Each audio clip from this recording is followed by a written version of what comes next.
In the diagram below, prove that triangle PTS is congruent to triangle QRS. Let's start by highlighting triangle PTS in red and triangle QRS in blue. Again, we can write our 4 possible reasons for congruency at the top of the page. The question gives us 2 90-degree angles that we can use to find congruency. So SSS will not be one of the possible reasons. So let's remove it from our list. Angle T and angle R are both 90-degree angles. T is the second letter in PTS and R is the second letter in QRS. So these are corresponding angles. So we can make the statement that angle T is equal to angle R, and both of these are equal to 90 degrees. We know this because this has been given to us in the diagram. We can also see that PT is the same length as QR, and these are both 10 centimeters long. P and T are the first 2 letters in PTS. Q and R are the first 2 letters in QRS. So these are corresponding sides.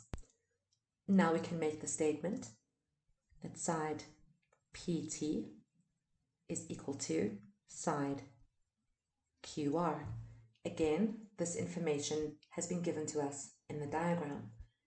Now we need to find another pair of equal corresponding angles or another pair of sides. Let's make our diagram black again and look at the other information we've been given. Even though PQRT may look like a rectangle, we do not have enough information to prove that it is one. So please be careful with this. Also, remember that a question will not include information in a diagram just for the sake of it. Everything is important. The diagram shows us that the angle at S2 is 106 degrees.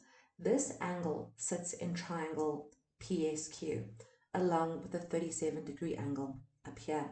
So let's make triangle PSQ green. We have 2 interior angles of 106 degrees and 37 degrees, and we know the sum of the internal angles of a triangle is 180 degrees. So let's use this to find the size of angle Q1. So we can say in triangle PQS, 37 degrees plus 106 degrees plus angle Q1 will be equal to 180 degrees, because these are the interior angles of a triangle.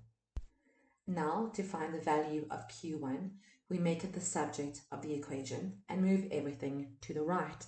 So we can say angle Q1 is equal to 180 degrees. Then let's move 106. So we say minus 106 degrees. Let's move 37 degrees. So we say minus 37 degrees. Now we can take our calculator. We can say 180 minus 106 minus 37 is equal to 37 degrees. So Q1 is equal to 37 degrees. But angle P1 is also 37 degrees. So now we know that angle P1 is equal to angle Q1. Let's mark these angles in black. We know from our work with triangles that if 2 interior angles are equal, we have an isosceles triangle. So in this case, PSQ is an isosceles triangle. An isosceles triangle also has 2 equal sides, which means that in this triangle, PS is equal to SQ, because these sides lie opposite equal angles. On our diagram, let's put 2 purple lines on PS and 2 lines on SQ to show that they are equal in length.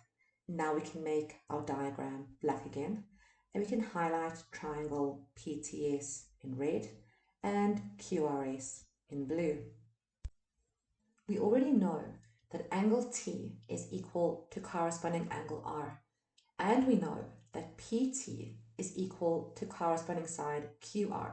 So let's double check PS and SQ. P and S are the first and third letters in triangle PTS. Q and S are the first and third letters in QRS. So we can see that not only is PS equal to SQ, they are corresponding sides of our triangles. And now we have a pair of 90-degree angles and 2 pairs of equal corresponding sides, including the hypotenuse.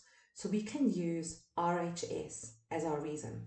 So we can say that triangle PTS is congruent to triangle QRS because of right angle hypotenuse side.